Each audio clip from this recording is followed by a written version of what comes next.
McLaren lu warna apa, Bos? Gua orang yang suka nge-gym yang sampai jadi banget badannya, itu nggak mungkin sepinter itu.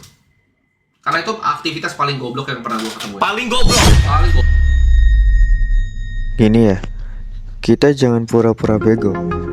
Di negeri ini, orang itu jarang jatuh karena salah, tapi sering jatuh karena terlalu kelihatan sukses.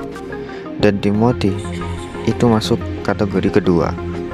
Terlalu cepat naik, terlalu kelihatan kaya, dan mainnya di ladang paling kotor di muka bumi, duit dan mimpi orang miskin.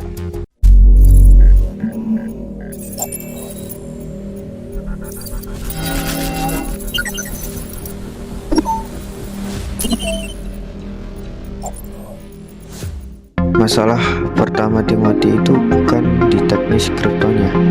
Masalah utamanya ada di narasi. Narasi gue muda, gue kaya, gue ngerti jalan pintas, lo tinggal ikut. Mau dia bilang ini edukasi 1 juta kali juga, yang dianggap orang itu bukan footnote kecil, tapi panggung besarnya. Orang gak beli ilmunya, orang beli harapan naik kelas sosial. Dan di Indonesia, jualan harapan itu bisnis paling berdarah. Pas kripto naik, semua ngerasa jenius. Pas kripto turun, semua nyari kambing hitam. Dan kambing hitam paling enak itu siapa? Yang paling sering pamer sukses.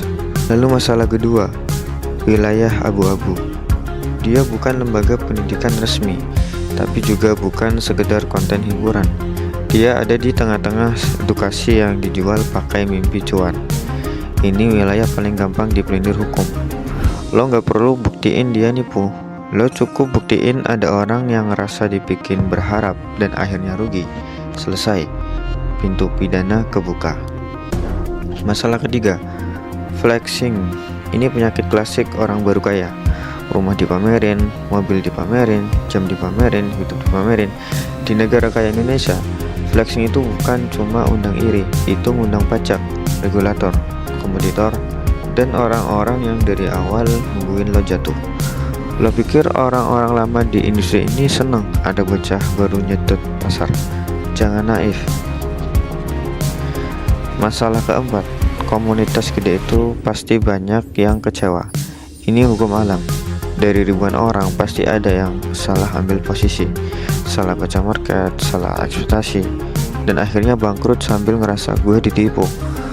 Padahal biasa aja, itu murni salah dia sendiri. Tapi di dunia nyata, orang bangkrut nggak mau nyalahin dirinya, yang disalahin yang ngajak bermimpi. Disitulah titik masuk laporan. Masalah kelima, kripto itu sendiri sudah diincar. Mau lo sebersih apapun, mau lo sejujur apapun, industri ini dari sononya sudah kayak klub malam. Udah kayak klub jam 3 pagi. Penuh duit, penuh penipu, penuh bangkai reputasi. Siapapun yang terlalu gede, terlalu vokal, terlalu berisik, pasti disentuh. Tinggal nunggu waktu. Yang paling fatal sebenarnya ini, Timothy itu kegedean buat dibiarkan, tapi nggak cukup kuat buat kebal. Dia bukan pemain lama yang punya backing kekuasaan. Dia bukan juga orang kecil yang bisa diabaikan. Dia di tengah-tengah, cukup besar buat ganggu pasar, tapi cukup telanjang buat diserang.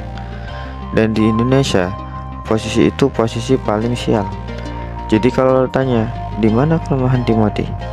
Jawabannya simpel, dia jual mimpi di pasar yang berdarah. Narasi kayak cepat, marketing agresif, terlalu seakan-akan pamer, main di wilayah hukum abu-abu, dan terlalu cepat jadi besar. Ini bukan vonis, ini peta kenapa dia empuk dipukul. Kalimat paling jujurnya gini, Timothy bukan jatuh karena dia paling salah, dia jatuh karena dia paling kelihatan. Dan di negeri ini, yang paling kelihatan itu bukan paling berdosa, tapi paling gampang dikorbankan.